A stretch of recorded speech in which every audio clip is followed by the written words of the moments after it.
कृष्ण प्रेष्ठाय भूतले श्रीमते भक्ति वेदांत स्वामिनिति नामिने नमस्ते सारस्वते देवे गौरवाणी प्रचारिणे निर्विशेष शून्यवादी पाश्चात्य देशतारिणे जय श्री कृष्ण चैतन्य प्रभु नित्यानंद श्री अद्वैत गदाधर श्रीवासादि गौरभक्त वृंद हरे Krishna Krishna Krishna Hare Hare Hare Ram Ram Ram Hare Hare. So today is going to be the last session of this Gita Wisdom series.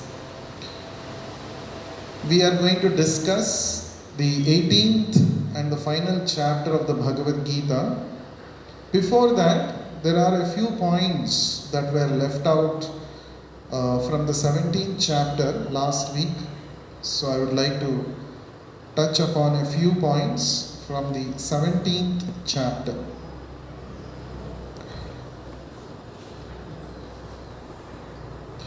So, towards the end of the 17th chapter, Lord Krishna talks about Om Tat Sat. What is the meaning of this Om, Tat and Sat? Let us try to understand that. Text 23 of the 17th chapter. ओम तत्सदिति निर्देशो ब्रह्मणस्त्रिविधः स्मृतः ब्राह्मणास्तेन वेदाश्च यज्ञाश्च विहिता पुरा.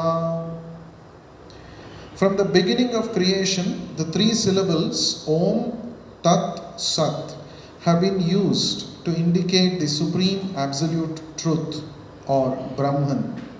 They were uttered by Brahmanas while chanting Vedic hymns and during sacrifices for the satisfaction of the Supreme.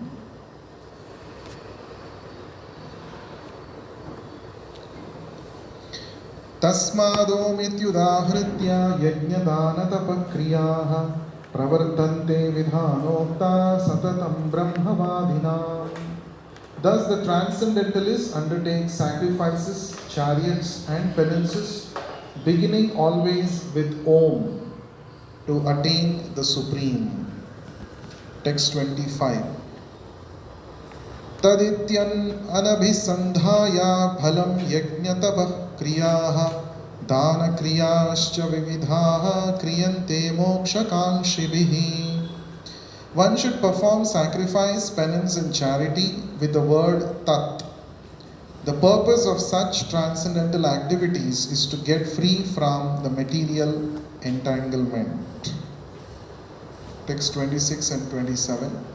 Sadbhave sadhubhave cha sadityetat prayujyate prashaste karmani tathat satchabda partha yujyate yagne tapasi dane cha sthitis sadit chochyate karma chaiva tadarthiyam sadityeva vidhiyate. The absolute truth is the objective of devotional service, and it is indicated by the word Sat.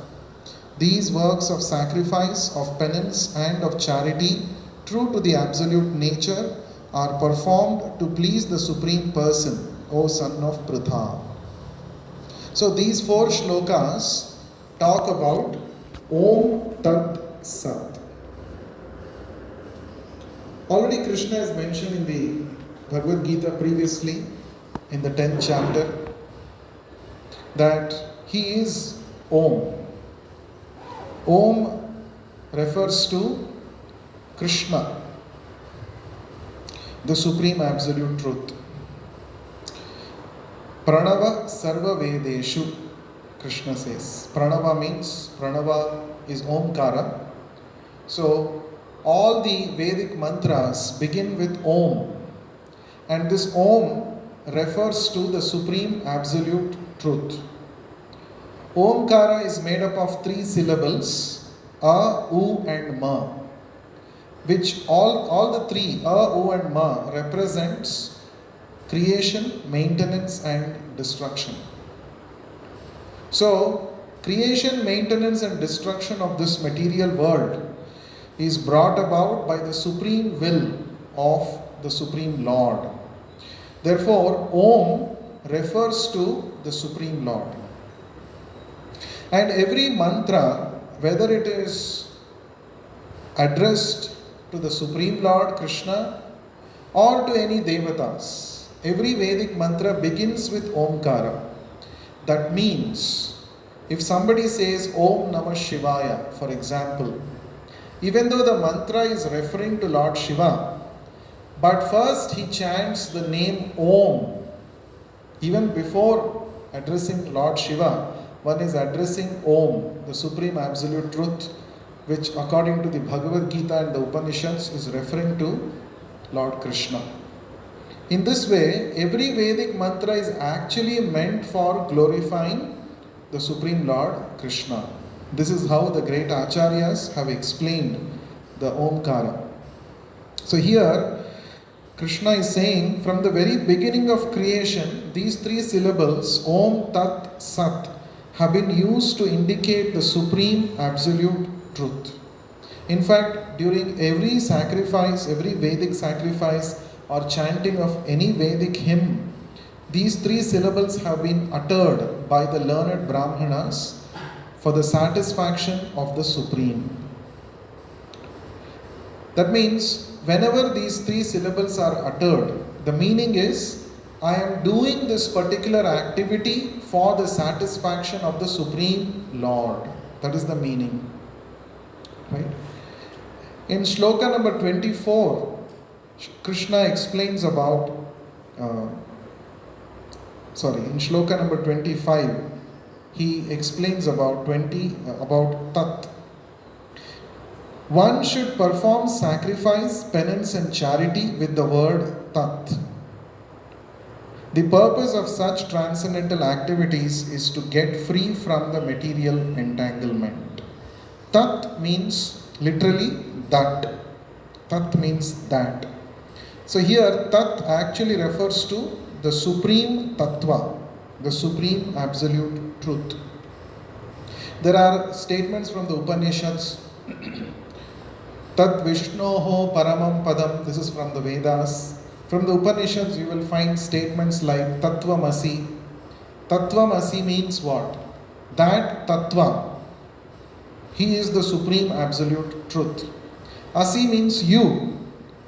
So that you are Amsha of that Supreme Absolute Truth. That is the meaning of the word Tattvamasi. Right? So the word Tat is referring to the Supreme Absolute Truth. And in this chapter, the speciality is, Krishna is saying one should never give up acts of yajna, dana and tapasya, because even great personalities are purified by these three activities. Yajna means sacrifice, dana means charity, tapasya means austerity. But all of these three things must be performed for the satisfaction of the Supreme Lord. Then it will lead to freedom from entanglement. We have already discussed in the previous session, Yajna, Dana and Tapa, each are of three types, based on Sattva Guna, Rajoguna, Tamoguna.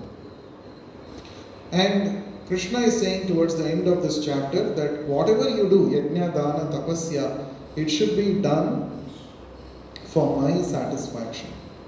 Then in shloka number 26, Krishna talks about Sat. The absolute truth is the objective of devotional service, and it is indicated by the word Sat. Sat means the object, the only reality, the supreme reality, from where all other temporary realities are coming about. That is called Sat. From the word Sat comes Satya. Satya means the truth, the absolute truth. So Sat means the absolute truth. These works of sacrifice, penance and of charity are performed to please the Supreme Person, that is, the Supreme Absolute Truth. And in the last shloka, Krishna is saying, Ashraddhaya hutam dattam tapastaptam kritam chaya asadityuchyate partha na cha tatpretya no iha. So opposite of sat is asat. Asat means what? That which is temporary. That which is, so here it is said, ashraddhaya hutam.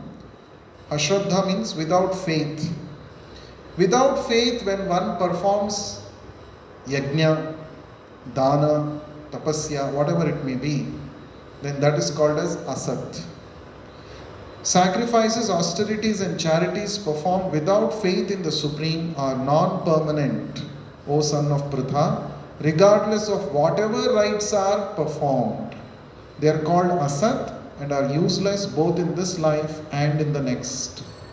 So therefore, faith is the basis of all devotional activities. Without faith, if one simply, for namesake, for show off, for any satisfaction of material ego, if one performs these activities, Krishna is saying they are all called asat. They are all useless. They are of no use. So that's how this 17th chapter ends. So the primary lesson that we learn from the 17th chapter is we must act based on the instructions given by in the scriptures. We should not whimsically act ignoring the scriptures. Then we also saw, according to the three gunas, people worship different kinds of entities. People who are in Sattva Guna worship the Devatas. People who are in Rajo Guna worship the demoniac people of this world to get some favor in return. And people who are in Tamo Guna, they worship the ghosts and spirits. But the highest worship is to worship the Supreme Personality of Godhead with full faith. We also talked about three types of food: Sattvic, Rajasic and Tamasic. Sattvic food not only is healthy for the body, we discussed last week, it also is good for the consciousness. It purifies our existence, it increases the duration of our life, and it also brings in happiness. So therefore Sattvic food is preferred, especially for those who want to make spiritual advancement. And then we also saw that the charity that is done out of expectation of returns, that is said to be second class charity, that is charity in the mode of passion. Whereas that charity which is performed as a matter of duty, based on the instructions of the scriptures at the right time, and also charity given to a right person, that is said to be first class charity. That is charity in the mode of goodness. And then we also saw sacrifice. Sacrifice which is performed without expectation of any benefit in return, which is performed as a matter of duty according to scriptural rules. That is first class charity, Sattvic charity. And then we saw charity of the body, mind and speech. Charity of the body includes offering respects to the superiors and maintaining cleanliness, leading a simple life, practicing brahmacharya and ahimsa. These are all austerity of the body. And austerity of the speech is to speak in a way which does not agitate the minds of the listeners, to speak truthfully and to speak beneficially. And also to use our power of speech to chant the holy names of the Lord. This is the recommendation of Krishna as far as the proper use of power of speech is concerned. And charity of the mind includes being satisfied with what the Lord gives and leading a simple life, being grave and achieving self-control, control of the mind and the senses, and purity of thoughts. These are all included under austerity of the mind. So these were the things that we discussed in the previous session, and we also concluded the session today. So the 17th chapter, you can say it is it gives us a sense of what to do, what not to do in terms of spiritual activities, right? Activities which are done with faith in the Lord are called Sat activities, and a person who is always engaged in Sat activities, Sadachara, he's called a Sadhu, right? Sadhu doesn't mean you have to change your dress. Sadhu only means one who has full faith in the Lord and acts according to the instructions of the scriptures. Now let us come to the 18th chapter. This is the conclusion, the perfection of renunciation. So this chapter is like a summary conclusion. The whole Bhagavad Gita has got two summaries, one in the beginning, that is in the 2nd chapter, which is a summary introduction, and the 18th chapter is a summary conclusion. So therefore you will see some of the points that Krishna mentions earlier have been reiterated here by the Lord. So this chapter begins with a query of Arjuna. He says, I want to understand what is renunciation and what is sannyasa. Please tell me. And Krishna replies that giving up the results of one's activities is called as renunciation or tyaga. And that state of giving up, that state of life where one has renounced the results of one's activity, such a person is called a sannyasi. So mind you, Krishna is not telling giving up activities is called sannyasa. He is saying giving up attachment to the results of your activities, that is sannyasa. Right? Krishna is not talking about karma sannyasa. Krishna is talking about karma phala sannyasa. That means one must actually perform his activities as a matter of duty, but one should not become attached to the results. One must do his activities, but do not become possessive about your results. That is attachment. When you perform your duty, that's not called attachment. Suppose a student is studying well for the exam and nicely preparing for the exam. So his efforts, he is putting his best. That's not called as attachment. That is his duty. But if he becomes obsessive about the outcome of the exam, I should get 99 percentile, only then I will be successful. Otherwise my life is useless. If one has this kind of an attachment towards the phala, karma phala, then that is said to be material attachment, which is detrimental for one's self-realization. Therefore, Krishna is stressing here again that one should give up the attachment to results of one's actions.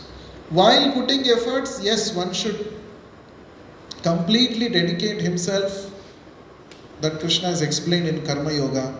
Fully dedicate yourself, put your efforts, but also understand that you are not the person who is going to decide the results. Therefore, there should be a sense of detachment with respect to the results, not with respect to the efforts. Many people misunderstand this. If you become detached with respect to the efforts, you are not sannyasi, you are a lazy person. So, laziness is not equal to sannyasa. A sannyasi should be very, very active when it comes to putting efforts.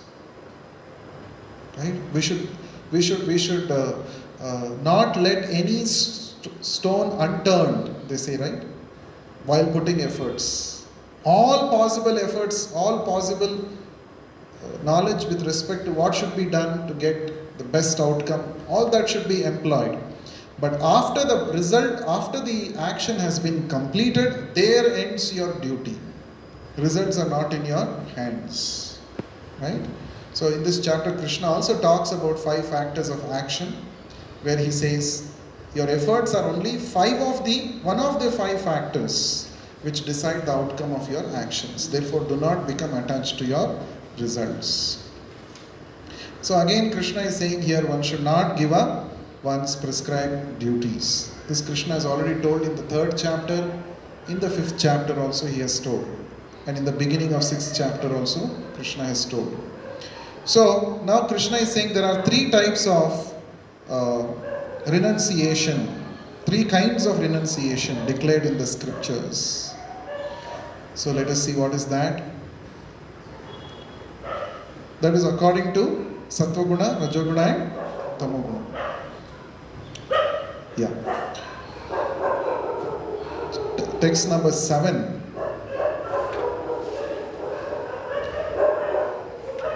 Text number 7. Prescribed duties should never be renounced.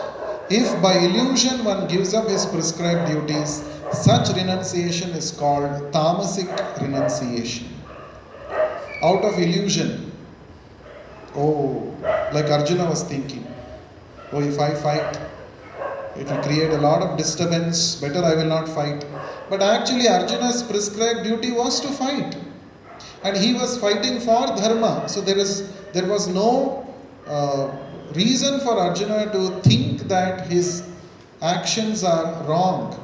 But still out of illusion, he thought that his activities are wrong, therefore he wanted to give up fighting. So therefore, Krishna is saying, what kind of renunciation you are talking about, O Arjuna? That is out of illusion, and because of illusion you are trying to renounce your prescribed duties. Therefore, this is tamasic renunciation. If a student says, I will not study, why? It is very tough. Exam is very tough. Therefore, I will not study, I will not appear for the exam. Then that is an example for tamasic renunciation. Right? Now, text 8. Anyone who gives up prescribed duties as troublesome.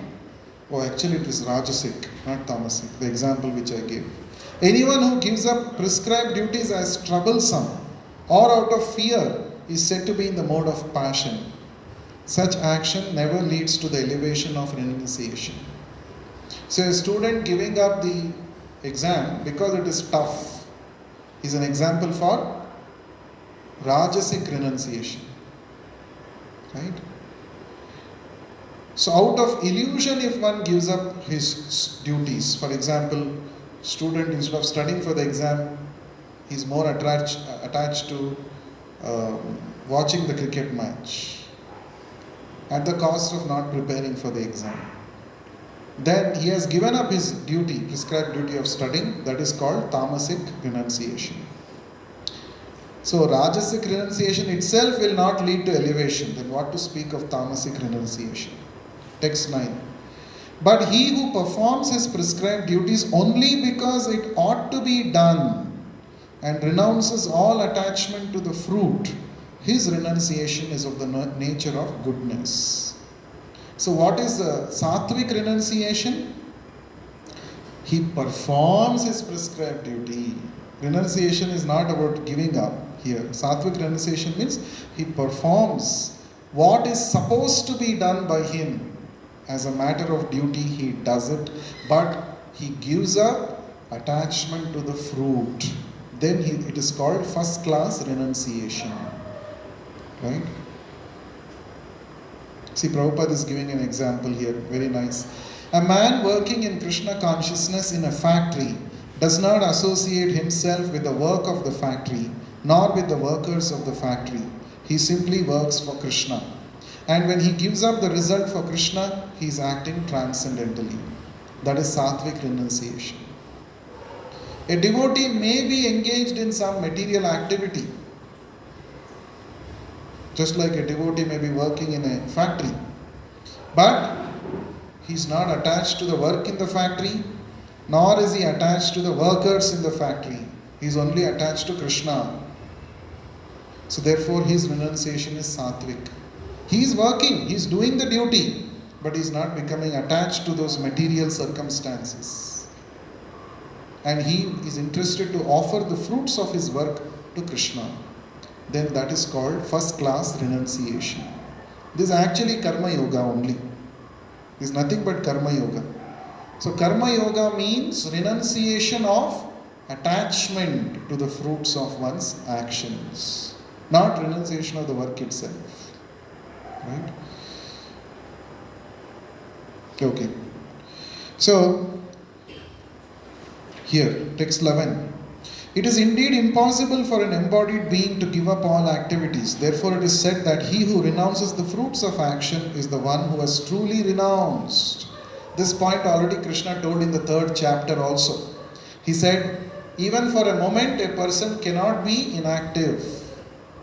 Nahi kaschit kshanamapi jatu tishtati akarmakrit. Even for a kshana, even for a moment, a person cannot be without doing any action. Therefore, it is impractical to actually give up activity once for all. It is not possible. Therefore, Krishna is saying, the only thing that one should renounce is fruits of action. Right? What do you mean by renouncing the fruits of action? Not being particular about this result only I want. Only if this result comes, I will be happy. Otherwise, I feel I am useless. Having not this kind of a consideration one should not have. Right? Now, why should one give up fruits of actions? That is explained here in the 12th shloka. For one who is not renounced, the threefold fruits of action, desirable, undesirable, and mixed, accrue after death. But those who are in the renounced order of life have no such results to suffer or enjoy. When we talk about renounced order of life, what comes to our mind is a person wearing saffron dress. But no, Krishna has already confirmed that before. Any person who has given up the desire to enjoy the fruits of his action, he is a sannyasi. He is in the renounced order of life. Immaterial of his external dress, that doesn't matter. So here Krishna is saying, a person who has not given up the desires to enjoy the fruits of his action, after death what happens? Results of his karma will apply to him. Right? Accrue after death. That means these three things, desirable, undesirable, and mixed. 3 types of results will accrue after death. Accrue means it will apply to him, it will accumulate. Right? Srila Prabhupada ki jai. So they will accumulate after death. But for a one who has given up the results of actions to Krishna, then there is no karma reactions for him. That means he has become liberated soul. Okay? So one can attain liberation not by giving up one's duty, but by giving up the results of attachment to the results of his duties. So here Krishna is saying why we should actually give up the fruits, attachment to results. One reason we discussed in shloka number 12. There's one more reason, according to Sankhya philosophy, Krishna is talking about here in the 13th and 14th shloka. Panchaitani mahabaho karanani nibodhame sankhye kritante proktani siddhaye sarva karmanam adhishtanam tatha karta karanam cha prithak vidham vividhascha prithak cheshta daivam chaivatra panchamam. O mighty armed Arjuna, learn from me of the 5 factors which bring about the accomplishment of all action.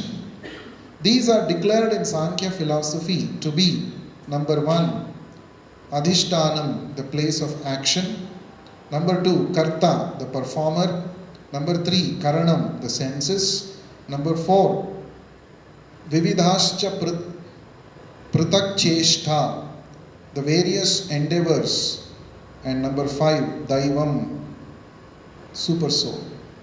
So, for any action, whether it is good action, bad action, whether it is mental action, physical action, verbal action, any action without these 5 factors cannot be accomplished. What are the 5 factors? The place of action, The performer, the senses, the endeavor, and the super soul. Now, generally we worry so much about endeavor only. Oh, if I put more endeavor, I'll get better results. But that's not the case, because endeavor is not the only deciding factor for any action to bear fruit. There are 4 other factors. So when somebody says, I will give up my work, he's not in proper understanding, because he's only giving up his endeavors, which he thinks he has full control over. Right? So, there are other factors also. So if one thinks that I have caused this result, I am the cause of this result. No. Only our endeavors is in our control. The other 4 factors are actually not in our control. Right? Is it true? The other 4 factors are not in our control. Our senses, for example. What is the ability of my senses? Do I control? Maybe to some extent. If I can't see, then I'll put on a specs. But more than that, I cannot do much. Somebody has very good eyesight, somebody doesn't have good eyesight. Somebody is very sharp listening skills, somebody doesn't have. So we all have, this is like we have in calculus, no, boundary level problems and initial value problems like that. We are all born with some initial, we are all born with certain senses, with certain predefined abilities based on our past karma. Maybe to a certain extent you can improvise your senses, but it is not in your control. Correct? So, Adhishtanam, the place where you are going to do action, that is not in your control. Like today, every week we sit here, exactly the time when I start the session, there are a pack of dogs which will come and howl here. That's not in our control. So should we get disturbed? Oh, let's not do this Bhagavad Gita class. Why these dogs are coming? No, it's okay. Right? So there are certain things which are not in our control. So the place of action, our senses, and performer. Now here when we say performer, Krishna has already talked about 3 types of people based on which guna is acting. At a certain time, the performer may be under the influence of sattva guna. At some other time, he may be under the influence of rajoguna, then tamoguna. So that means gunas are also driving our endeavors. So performer is, even though we are the performer, but we are actually controlled by the 3 gunas. So that also is not in our control. Endeavors are in our control to a larger extent compared to the other factors. Therefore, Krishna says only endeavor is in your hand. Karmanyeva adhikaraste. You have adhikara only with respect to karma, endeavors. Other factors are actually not in your control. So why are you worrying? This is Krishna's. And finally, the Daivam, the super soul, is the predominating factor. Among all the 5 factors, the predominating factor, the supreme factor is Daivam. Because he is totally independent. He is not influenced by the 3 gunas, he is not influenced by any other factor. So, if the super soul wants, if the super soul sanctions, only then your actions will bear fruit. Super soul, sanction of the super soul is the ultimate deciding factor. All the other 4 factors may be very good, favorable. But if Paramatma's sanction is not there, it's not going to happen. On the contrary, there may be some imperfections with respect to the other 4 factors, but Paramatma can make it up and make sure that the result will come up. So therefore, even if you go according to Sankhya philosophy, Krishna is saying, do your action depend on the super soul. This is the best option for you. You are Kshatriya, you are supposed to fight. Put your endeavors. You leave. Daivam is me only. Krishna has already told that in the 15th chapter. Krishna is only Paramatma. You leave it to me, the results. This is what Krishna is saying. Slowly Krishna is building his argument for why Arjuna should surrender to Krishna and to all of us. It's not only for Arjuna, for all of us. Right? Why we should surrender to Krishna? Because only endeavor is in my control, and there are other factors which are not in my control. But super soul is the predominating factor. He controls over all other factors. If you surrender to him, you don't have to worry at all. Right? So surrender is it's not simply sentimental. There are sound arguments that Krishna is building up in this chapter, which will lead up to the point of surrender in the 66th shloka.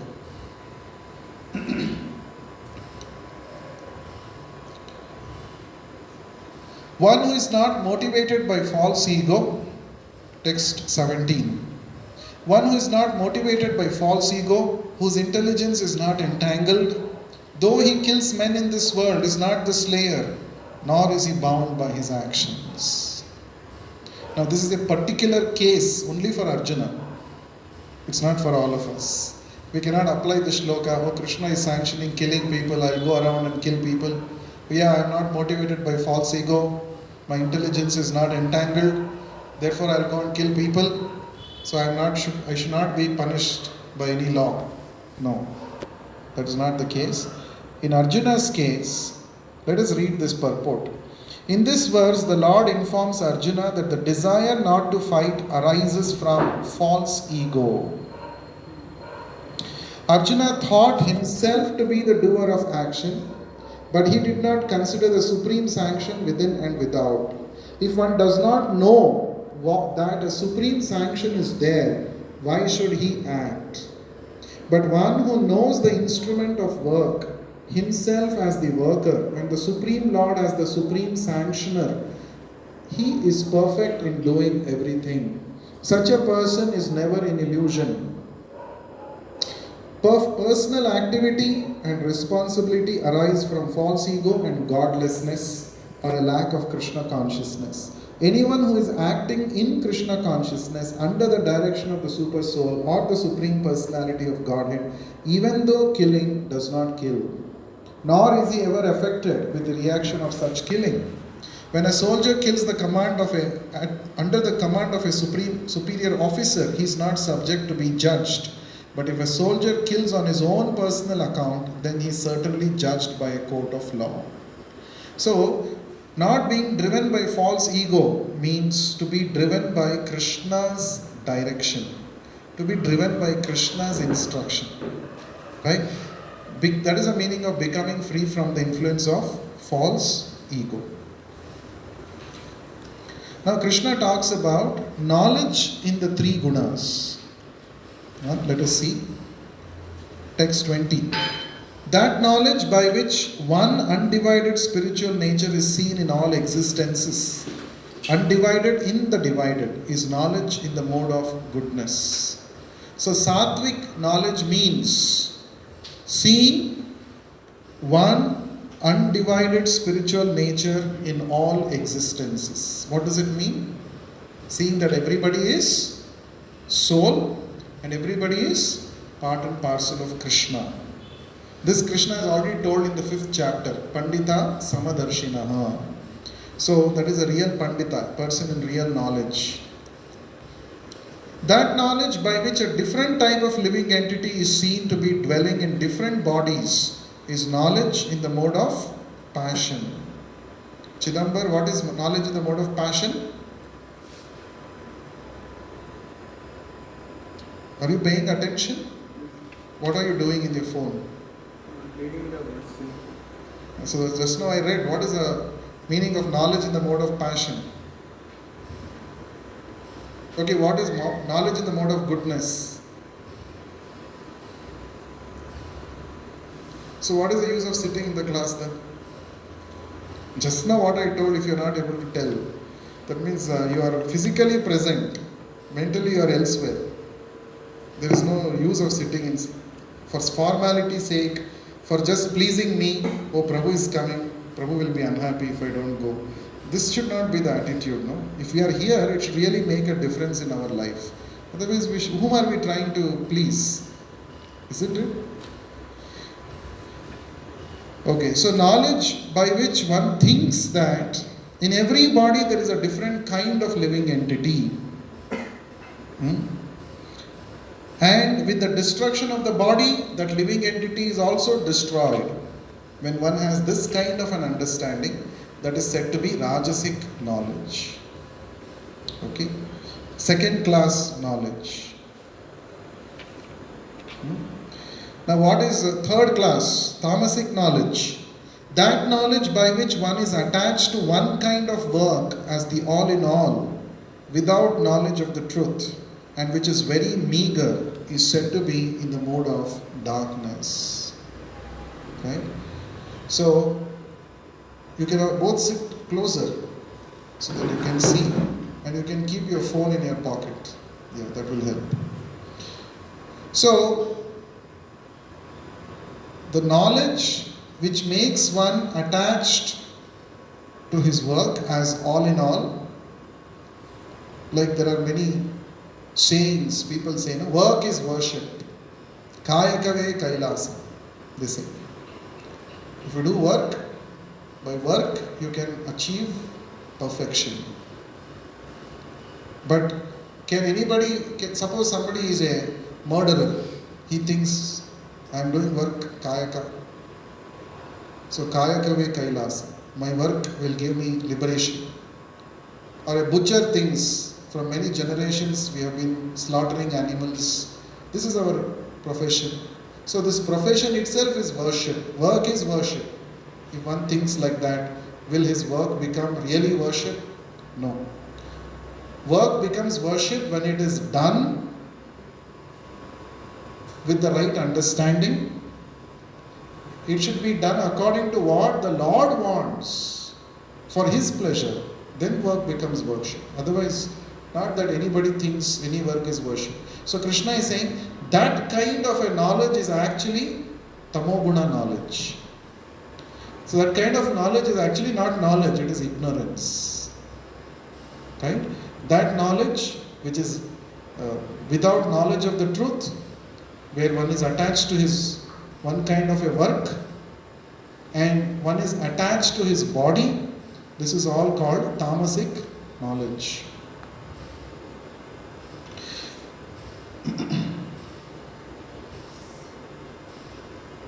Okay, some points are repeated, so we are skipping some verses because the same point comes again and again. The main thing is becoming detached from the desire to enjoy the fruits of one's action. That is, this point comes out again and again. Krishna says that in many, many places in different ways. Okay. Text number 30. Pravrittim cha nivrittim cha karya karye bhaya bhaye bandham moksham cha ya veti buddhi sapartha satviki. Now Krishna is going to talk about three types of buddhi, three types of intelligence. O son of Pritha, that understanding by which one knows what ought to be done and what ought not to be done, what is to be feared and what is not to be feared, what is binding and what is liberating, that understanding is established in the mode of goodness. That means there is clear picture of things, there is clarity. What I should do, what I should not do. What is karya, what is akarya. How do we know what is karya, what is akarya? How? One would be liberating and one would be binding. How should one know? How should a common person know what should be done, what should not be done? Already Krishna has answered this in the 17th chapter. What is the answer? From the scriptures. Scriptures are meant to guide us what is supposed to be done, what is not supposed to be done. Right? When one acts according to this understanding, that is called a person whose intelligence is in Sattva Guna, first class intelligence. Text 31.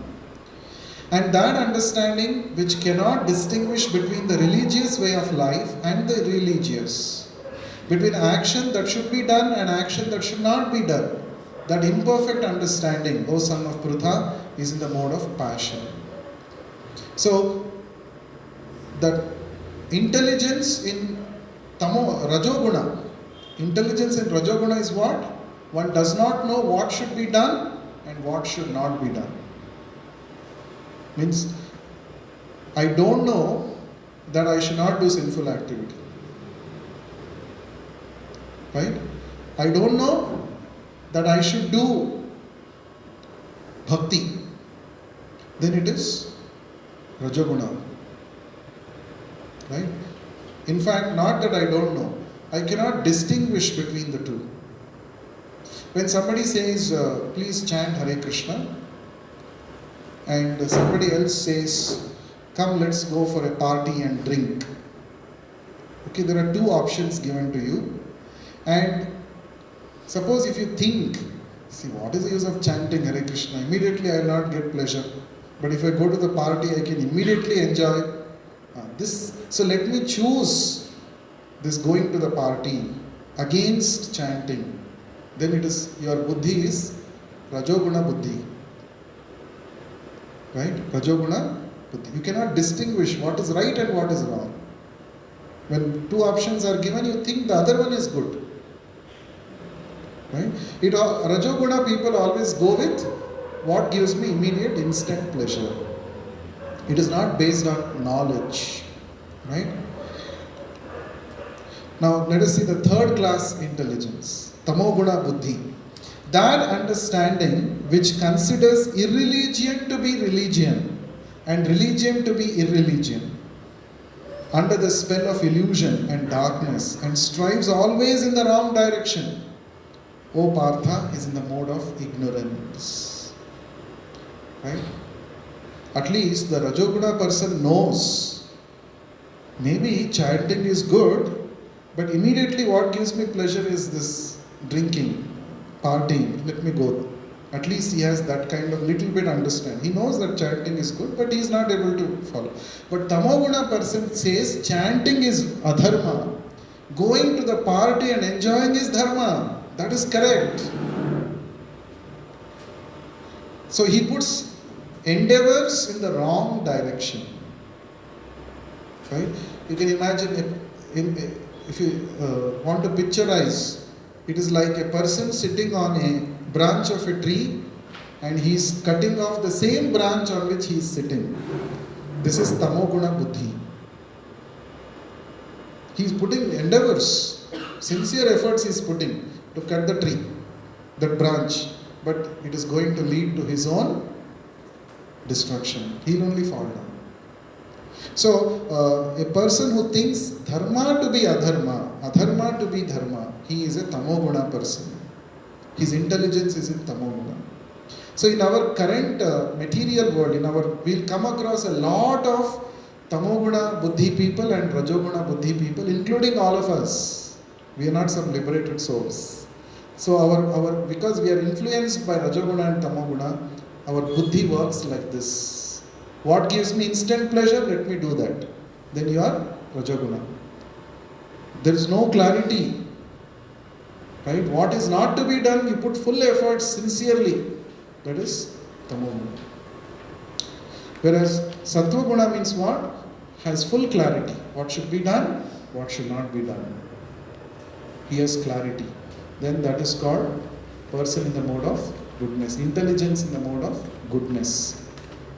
Now Krishna talks about determination in the three modes. To start any work is easy, but to continue it till one reaches a logical end, that is not easy. For that, determination is required. To start bhakti is very easy. Just like I remember on the first day of our Gita Wisdom series session, when we started first chapter, this hall was full. Especially second chapter when we had, I think the students had made many calls and this place was not sufficient. I still remember, a lot of people were there. But how many are there till 18th chapter? You can see here. So, determination is also of three types. Here it is said, the determination which is unbreakable, which is sustained with steadfastness, and thus controls the mind, life, and the acts of senses. is in the mode of goodness. So sattvic determination means what? Unbreakable, right? Determination, sustenance. Till the end of this till I get the logical conclusion, I will not leave. That kind of a determination where one controls his senses and mind. That is called sattvic determination. And that determination by which one holds fast to the fruitive result in dharma, artha and kama is of the nature of passion. So when one does some action just for enjoying the fruits of that work, that is called rajasic determination. Rajasic. Right? Till I get what I wanted, I will sustain my determination. Once I got what I wanted, I don't care, I leave it.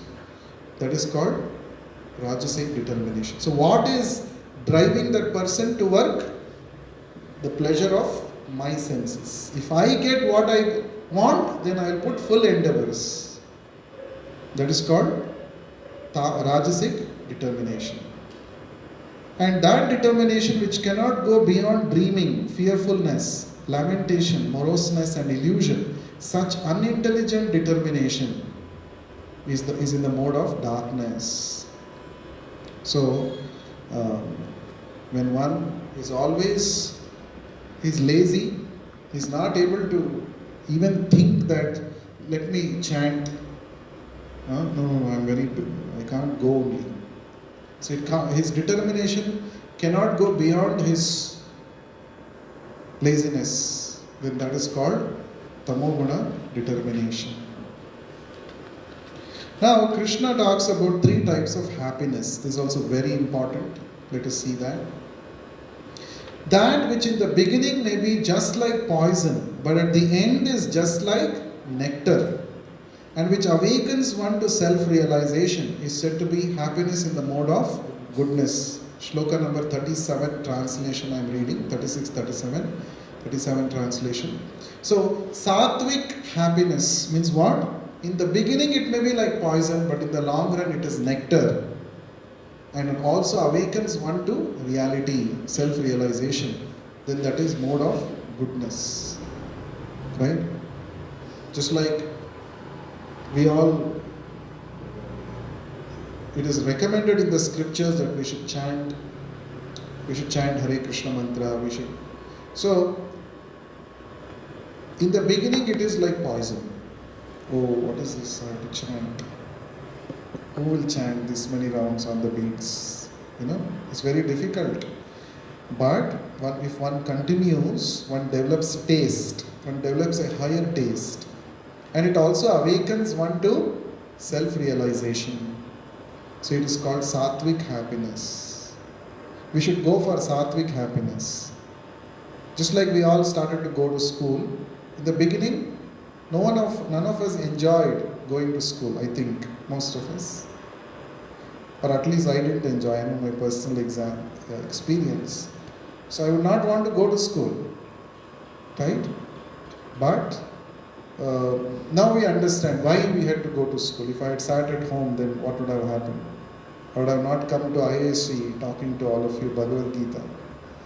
So therefore the point is, in the beginning it is poison, but in the long run it is nectar.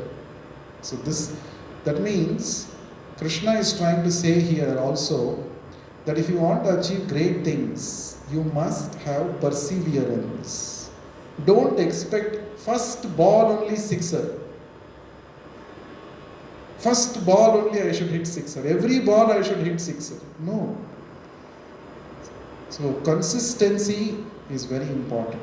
Consistency, then surely you will attain happiness, real happiness. What is second class happiness? That happiness which is derived from contact of the senses with their objects and which appears like nectar at first but poison in the end is said to be of the nature of passion. In the beginning it appears very enjoyable, but in the long run it gives troubles and miseries. All addictions come under this category. And people get addicted to something, smoking or drinking or whatever. In the beginning, it is so enjoyable, but later on, it becomes reason for cancer, liver issue, whatever, so many problems, isn't it? So that is mode of passion. Now, what about tamasic happiness? That happiness which is blind to self-realization, which is delusion from beginning to end, and which arises from sleep, laziness and illusion, is said to be nature of ignorance. Right? So, classic example for this is,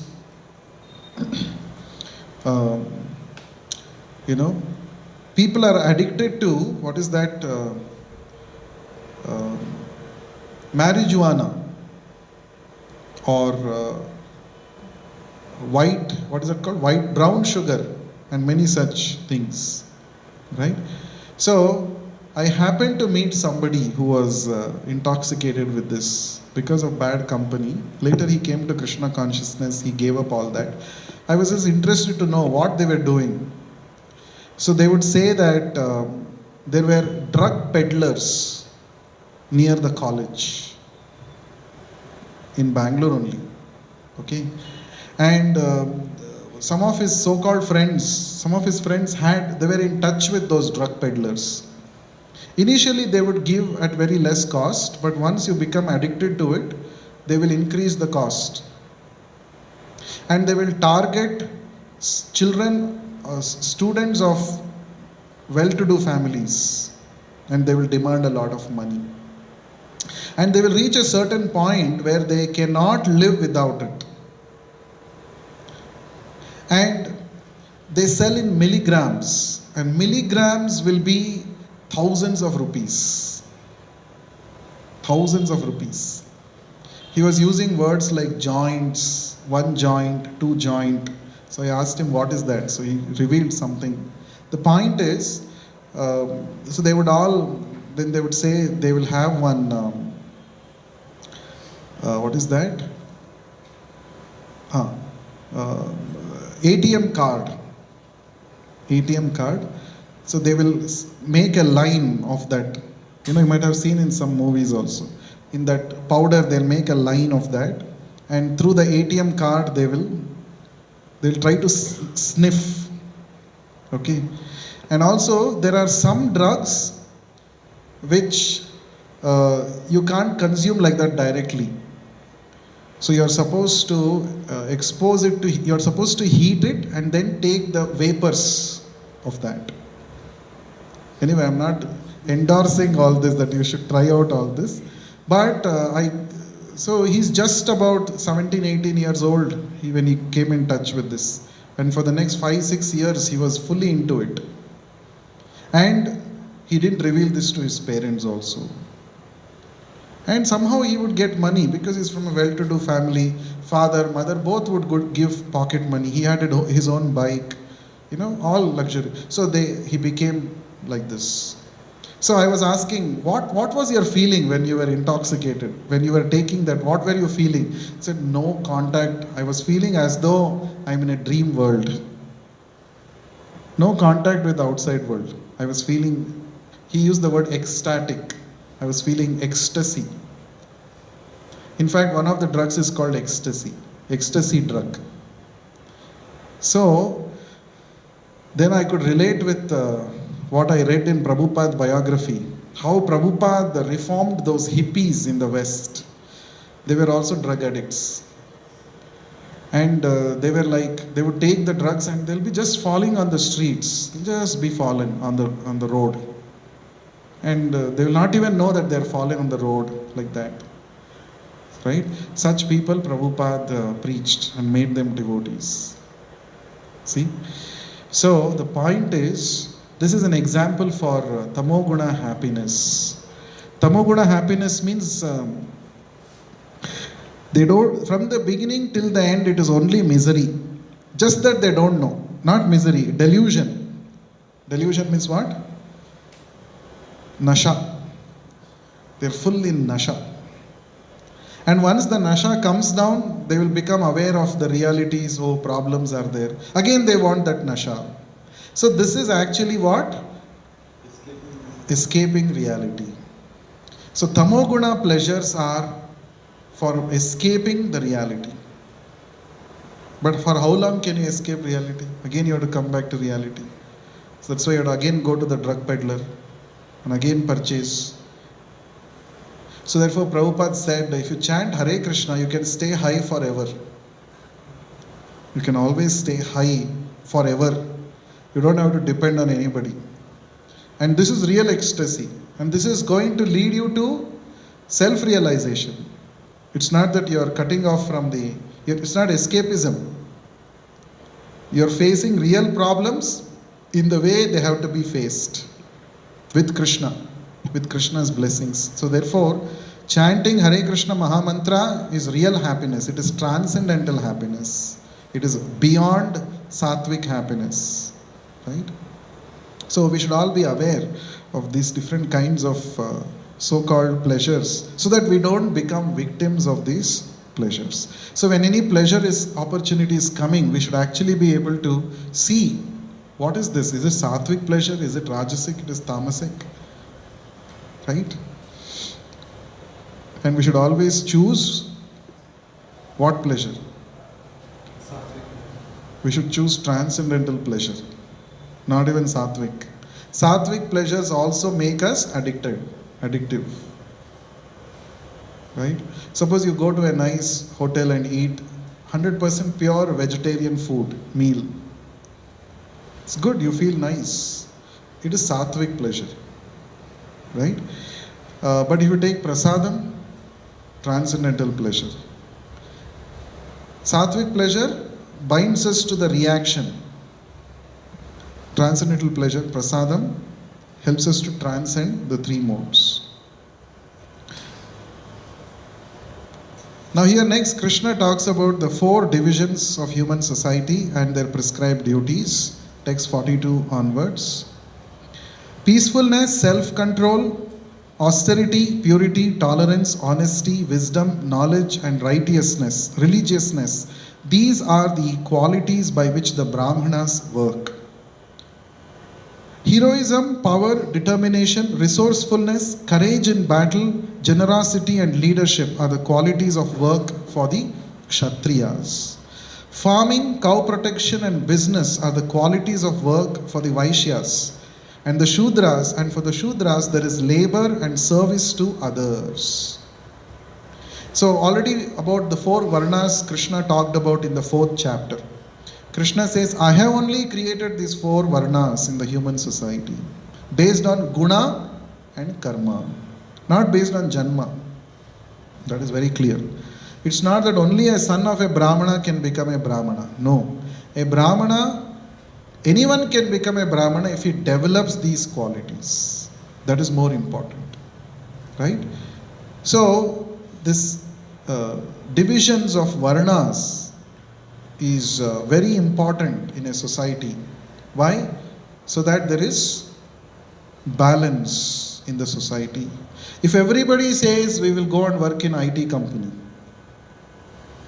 who will produce food for you? Can you do coding and produce rice? You cannot produce.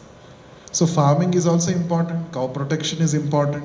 So that is dedicated, one section of the people are supposed to do that. So in Kali Yuga, everybody wants to do only Shudra job. Right? This industrial training, becoming ready. Are you industry ready, they say. Right? That's what in every professional education they say. You should become industry ready so that the recruiters will immediately recruit you into their company. So that is all. So in Kali Yuga, since there is no proper training, the Brahmana is supposed to be there. Brahmana means one who is guiding others on the right path. That is not there in Kali Yuga. That is why everything is topsy-turvy. Okay. Now very important, 45, shloka number 45. Sve sve karmanya bhirataha samsiddhim labhate naraha swakarma nirata siddhim yatha vindati tashrunu. Right? So, Krishna says, by following his qualities of work, every man can become perfect. So, if one is a Brahmana, he should engage in his Brahmana work and he can attain perfection. If one is a Shudra, he engages in Shudra work and he can also attain the same perfection. It's not the Shudra will attain less perfection than Brahmana. No. If one actually develops, how one can attain that perfection that Krishna is saying in the next shloka? By worship of the Lord, who is the source of all beings and who is all pervading, man can, in the performance of his own duty, attain perfection. In other words, whatever duty, whatever work you are doing, you can continue to do. But along with that, you should also learn how to become God conscious. You should worship the Lord with the fruits of your action. Then you can attain perfection. Okay? Now text 48. Every endeavor is covered by some sort of fault, just as fire is covered by smoke. Therefore, one should not give up the work which is born of his nature, O son of Kunti, even if such work is full of fault. Show me a work which has no fault, Krishna is saying. Every work has got some fault. Right? For example, teacher's work, if you want to really find a fault, teacher becomes angry when student doesn't listen. When student makes a mistake, teacher becomes angry. That is a fault in teacher's work. Or just because the teacher is becoming angry, this work we should give it up. Can we say? There should not be teachers at all. No, it cannot happen. Every work has got some faults, just like fire is also covered with smoke. Smoke is a fault in the fire. Now, just because smoke is coming, should we stop the process of lighting the fire? No, every endeavor has got smoke. So Krishna is saying, oh Arjuna, you are thinking that your job you have to give up. Kshatriya job. Why? Because you have to kill your own relatives. But tell me, which work is there in this world which is free from fault? Every work has got fault. So therefore your argument is not correct. That because I have to fight against my relatives, my Kshatriya job is faulty, therefore I will give up this Kshatriya job. This is not at all correct. This is actually which kind of renunciation? Tamasic, Rajasic renunciation. Rajasic. It is difficult like that. 49. One can obtain the results of renunciation simply by self-control and by becoming unattached to material things and disregarding material enjoyments. This is the highest perfectional stage of renunciation. So, to become truly renounced, one should actually attain self-control and develop detachment from temporary pleasures. Then one can become truly renounced. Text 54, very important shloka. This we have discussed many times. Symptoms of a person situated in self-realization. One who is thus transcendently situated at once realizes the Supreme Brahman. He never laments nor desires to have anything. He is equally disposed to every living entity. In that state, he attains pure devotional service unto me. Right? So, what happens? What is the real meaning of self-realization? Krishna is saying here. How to achieve that self-realization? By purification of consciousness. We have to purify our consciousness by following the prescribed rules and regulations given in the scriptures. And the most important rule, which is like the boss of all the rules and regulations given in the scriptures, is always remember Krishna, never forget Krishna. If always we remember Krishna and never forget Krishna, it means you are following all the rules and regulations of the scriptures. It is like the boss, right? Most important instruction. The scriptures have thousands and thousands of instructions. Now it is not practical to go through all the instructions and then follow. But if you simply be conscious of Krishna always, that means you have attained the perfection. This is a shortcut method, right? So therefore, if one comes to that platform, then one will not lament unnecessarily. One will not also hanker for things unnecessarily. So he becomes very peaceful. And then one can make progress in spiritual, further spiritual realization in understanding Krishna. One can understand the Supreme Personality as he is only by devotional service. And when one is in full consciousness of the Supreme Lord by such devotion, he can enter into the kingdom of God. So only by bhakti, Krishna says, I can be known. Not through any process. Only by bhakti one can understand Krishna. Right? That is the point. Thus engaged in all kinds of activities, my devotee under my protection reaches the eternal and imperishable abode by my grace. In all activities, just depend on me and work always under my protection. In such devotional service, be fully conscious of me. Now, these are very, very important instructions towards the end of the Bhagavad Gita. Now Krishna is coming to the final conclusion. So he's saying, whatever activity you may be doing doesn't matter. Be conscious of me always. Of course, here whatever activity means prescribed duty, not whatever activity that we have already discussed. Okay? So in all activities, one should be conscious of Krishna. Mat chitta satatam bhava. Always be conscious of me. What will happen if you are conscious of Krishna? That Krishna is saying in the 58th shloka. Mat chitta sarva durgani mat prasada tarishyasi. Ata chetvam ahankaran na shroshyasi vinangshyasi. Krishna says, if you become conscious of me, you will pass over all the obstacles of conditional life by my grace. If you become conscious of Krishna, just fix your mind on Krishna in all circumstances. Whatever challenge may come, whatever difficulty, whatever obstacle may come, by Krishna's grace we will be able to overcome that. That is Krishna's promise. You be conscious of me, I will solve your problems. You may ask why this Krishna is saying like this. That means Krishna wants something in return from us to solve our problems. No. Krishna is saying, if you become conscious of me, that means what? Your goal is to achieve me. Becoming conscious of Krishna means what? To achieve, to fix that my goal of my life is to achieve Krishna. If we become determined in that way, I want to achieve Krishna, then Krishna will clear all the obstacles that come on the way to attain Him.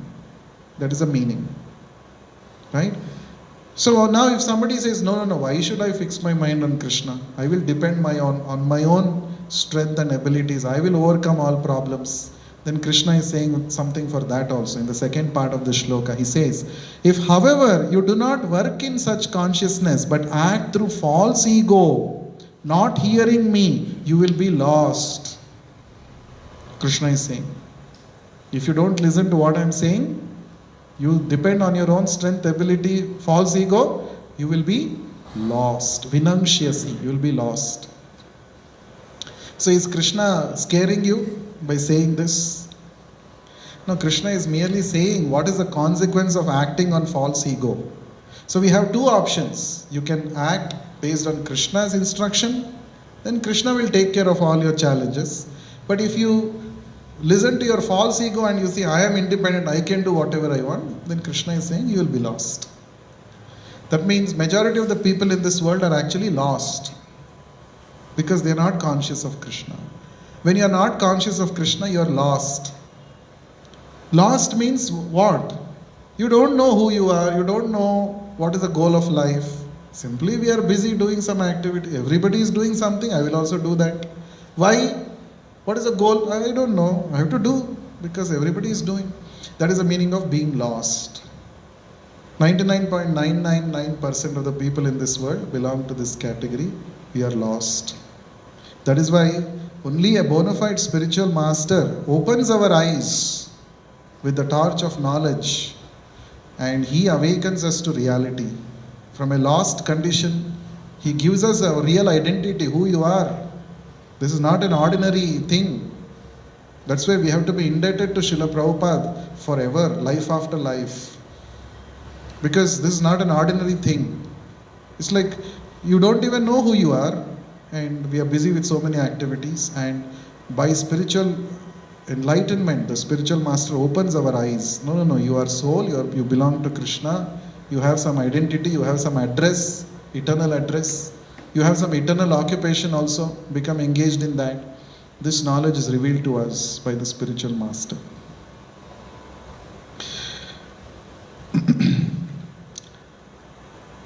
Text 61. Ishvara sarva bhutanam hriddeshe arjuna tishtati Brahmayan sarva bhutani yantra rudhani mayaya. The Supreme Lord is situated in everyone's heart, O Arjuna, and is directing the wanderings of all living entities who are seated as on a machine made of the material energy. So our body is like a yantra, and we are the passenger. The soul is seated on this yantra, vehicle. Yantra means machine or vehicle. So we are the soul seated on this vehicle. Now, just like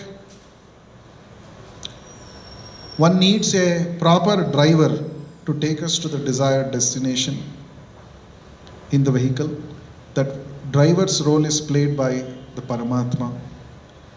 So that Supreme Lord is seated in everyone's heart, and he is directing the wanderings based on your desire. This already we have discussed, 4th chapter. Ye yatha mam prapadyante. If you want material desires, Krishna will sanction material desires. If you want spiritual desires, Krishna will sanction spiritual desires. Whatever you want, Krishna will sanction. Paramatma will sanction. He is neutral. So that's why Krishna is speaking the Bhagavad Gita to educate us what to ask. He will sanction whatever you ask. If you say, no, I want to enjoy, settle down in this material world nicely, it's a nice place, life's good here, Krishna will say, okay. Sometimes, you might have had some desire to do something long back, and you might have forgotten about it. But all of a sudden, that desire again surfaces up. It is actually Paramatma reminding us. See, that day you wanted to eat gulab jamun. See, here only there is a sweet shop. Go and eat. So, based on what we desire, Paramatma will guide us. So, if one lands up with a cheater guru, that is also because of a person not being very serious about spiritual realization. If one is not very serious, then one will land up. Prabhupada says, if one wants to be cheated, he will get a cheater guru. There are so many cheater gurus in Kali Yuga. So, but if one is very serious about attaining Krishna, very determined, that same Paramatma will guide our wandering and bring him to the bona fide spiritual master. Right? So Krishna says, thus I have explained to you the most confidential of all knowledge. Deliberate on this fully and then do what you wish to do. This is very, very important. So Krishna says everything and then finally says, Yatha ichhasi tatha kuru. Whatever your ichha is, do as per that. Right? So Krishna has told everything. What if you do? What will happen? Which door if you choose, which place you will land up? Which option if you choose, what will be the consequence? All that Krishna has explained. Now after explaining everything, and Krishna is also saying, I am only seated in your heart as Paramatma. And if you become conscious of me, I will guide you to the right destination. So everything Krishna has told. Now he says, you decide now what you want to do. This is the best part of Bhagavad Gita. So Krishna respects our free will. This is very, very important. He respects each one of our power of choice, without which See, if there is no such respect for our choice, then it cannot be called as genuine love. A person who genuinely loves you, he will tell everything to you.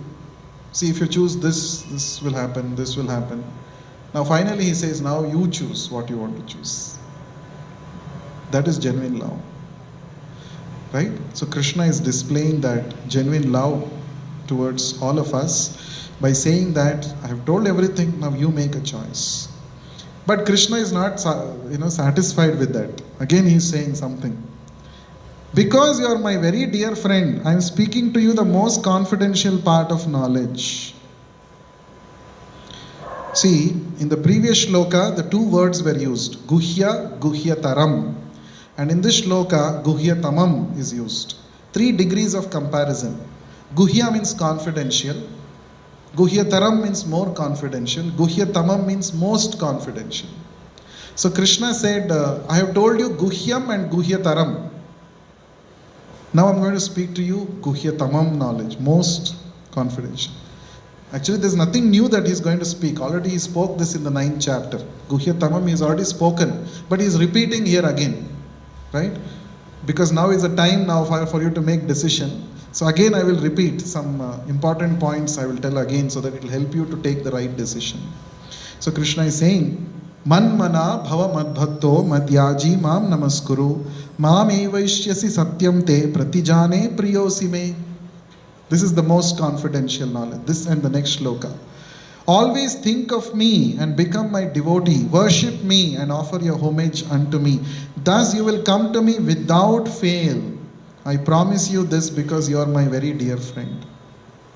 This is the shloka, last shloka of the 9th chapter also. Same shloka, the first part. So 4 things Krishna is saying. Man mana, think of me always. Bhava mad bhakta, become my devotee. Madhyaji, worship me. Mam namaskuru, offer your respects unto me. Now Arjuna is supposed to choose whether to fight or not. But now he is saying this. What does it mean? It means, what does it mean? It means that you listen to what I say. That is the best thing for you. Be conscious of me. I want you to fight.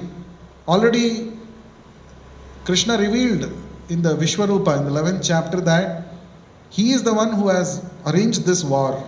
He told it.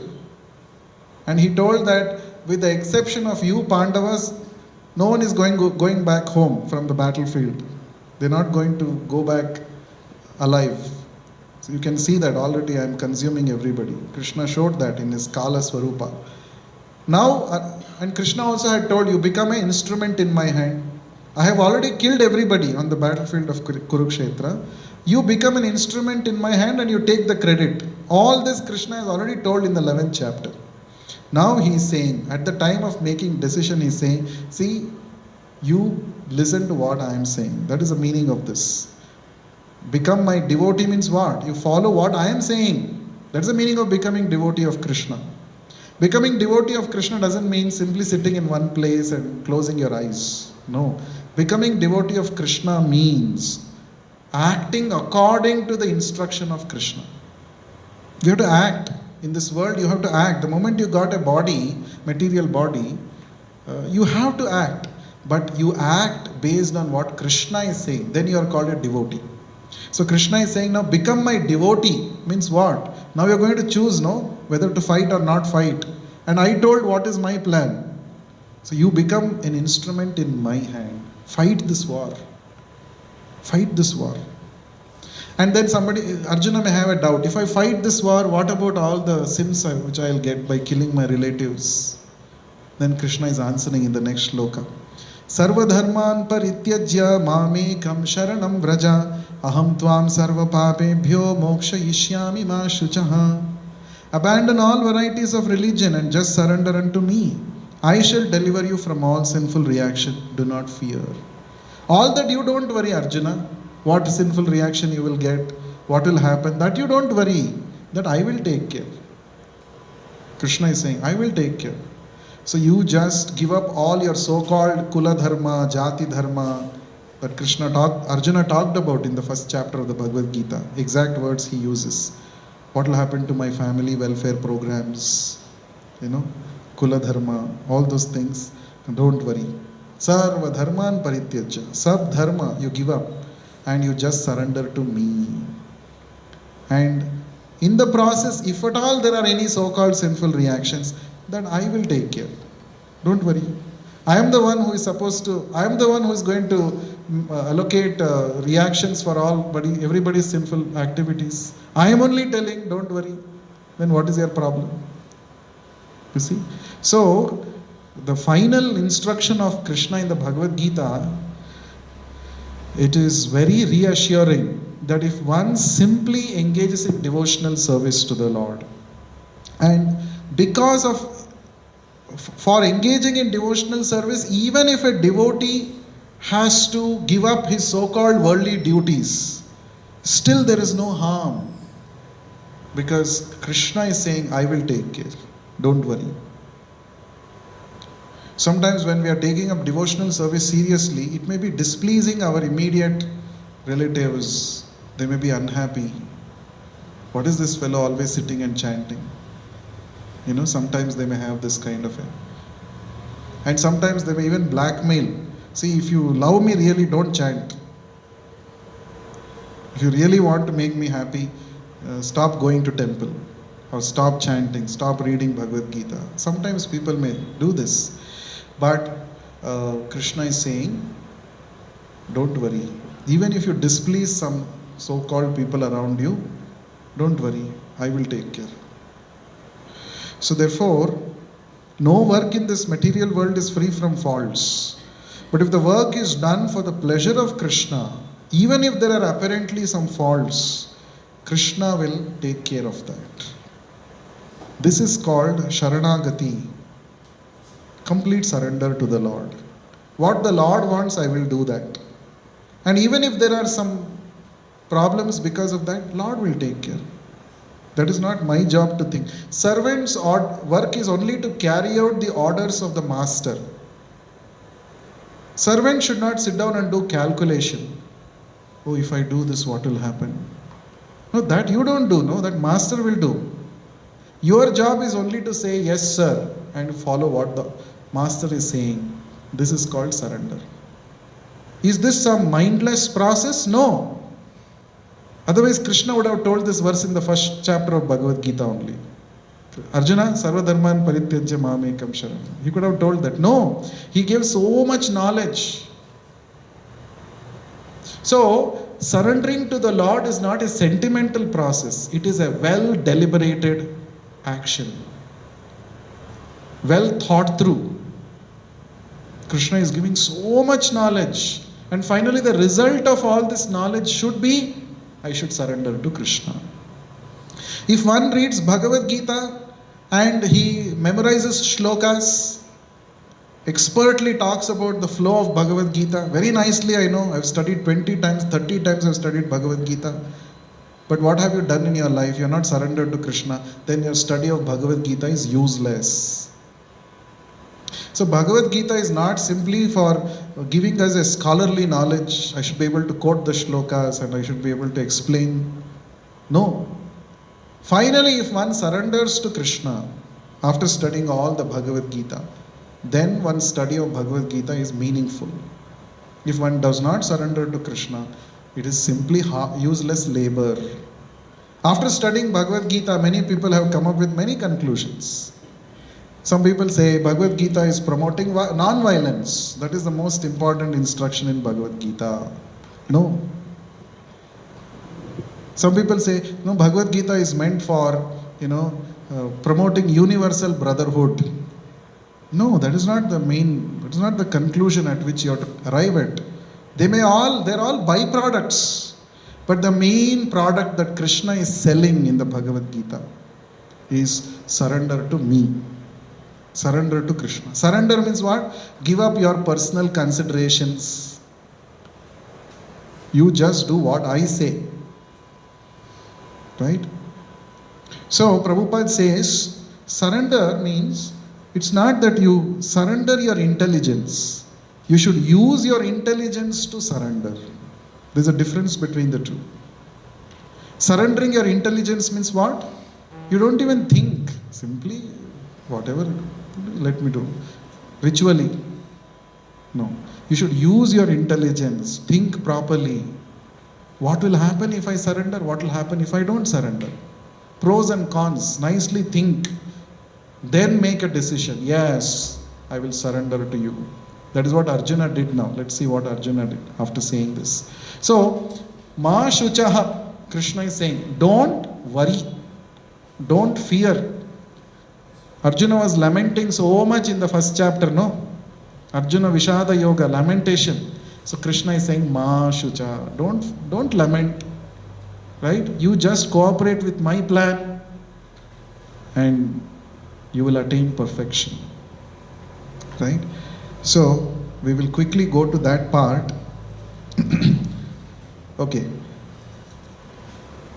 Krishna also says, after saying this, 68 and 69 shlokas, Krishna says, those who explain this Bhagavad Gita to others, they are most dear to me. Right? So why we should not only learn, understand Bhagavad Gita, we should also try to share this knowledge with others. Because Krishna is saying, there is no servant in this world more dear to me than a person who explains Bhagavad Gita to others. Nor will there ever be one more dear. So if you want to become dearest of the Lord, understand Srila Prabhupada's purports, Bhagavad Gita you study nicely, and go and share with others. Talk to them. Right? You may say, oh, what is this? Why should I go and tell others? They're not asking. No, but if you want to become dear to Krishna, you have to share this with others. Just like when you get something good, you'll always want to share with others, no? Like all of you are doing research work, most of you. What is the outcome of your research should be that it should be useful for some people in this world. Isn't it? Unless it is a pure science, it's only for research only. Real research is, it should be of some use to a common man in his daily life. Isn't it? So we are all sitting here in these four walls and we are discussing Bhagavad Gita. It is not just for our information's sake. It is meant for practice. It is also meant for sharing. Two things. First practice, first achar, then prachar. Both should be done. Right? There are some people who do only achar but no prachar. They are not liked by Krishna so much. Of course they'll get liberation, but somebody who takes hardships to share this with others, even though it is inconvenient, he goes out and shares with others. Krishna is saying here, he is very dear to me. So last part, we'll just see what Arjuna said after hearing this Bhagavad Gita and what is the final shloka that we will see. So Arjuna said, text 73, Krishna asks, is it clear? Should I repeat everything again? Is there any doubt? Any specific points you want to clarify again, Arjuna? He asks in 72nd shloka. In reply, 73rd shloka, Arjuna says, my dear Krishna, O infallible one, Achyuta, my illusion is now gone. I have regained my memory by your mercy, and I am now firm and free from doubt. And I am prepared to act according to your instructions. He says, Karishye vachanam tava. I will act according to what you have said.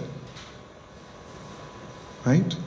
So, after the true test of really understanding Bhagavad Gita is mentioned here. First one is, illusion is gone. Second outcome is, we regain our memory by Krishna's mercy.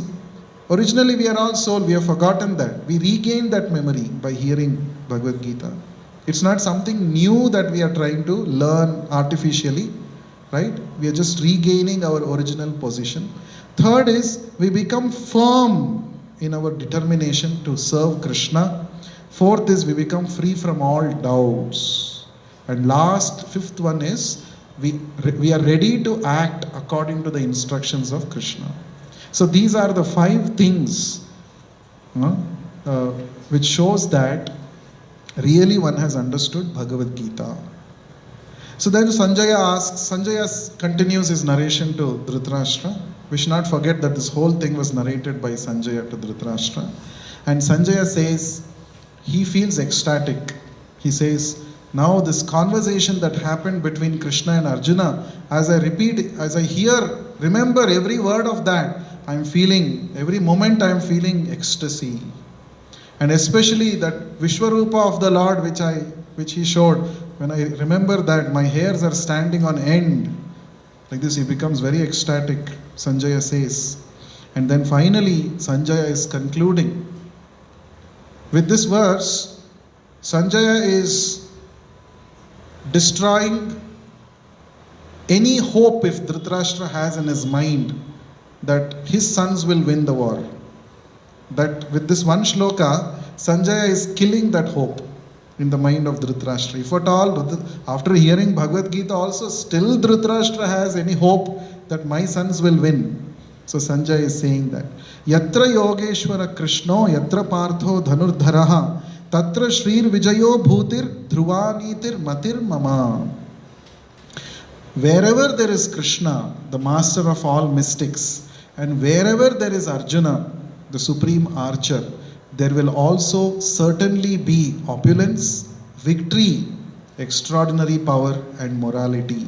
This is my opinion. So after hearing Bhagavad Gita, this is Sanjaya's realization. He's saying, oh Dhritarashtra, wherever there is Krishna and wherever there is Arjuna, there will be victory. So you please forget all your hopes for your son's victory. And in fact, one common phrase which keeps repeating in Bhagavad Gita, in Mahabharata, is wherever there is dharma, there is Krishna. And wherever there is Krishna, there is victory. Yato dharmas tato jayaha. Wherever there is dharma, there is yato Krishna tato dharmaha, yato dharmaha tato jayaha. So this point comes again and again. That is why Mahabharata is also called Jaya Kavya. One of the names of Mahabharata, original name is Jaya, the victory. What is the solution for victory? If you want victory, you must have Krishna on your side.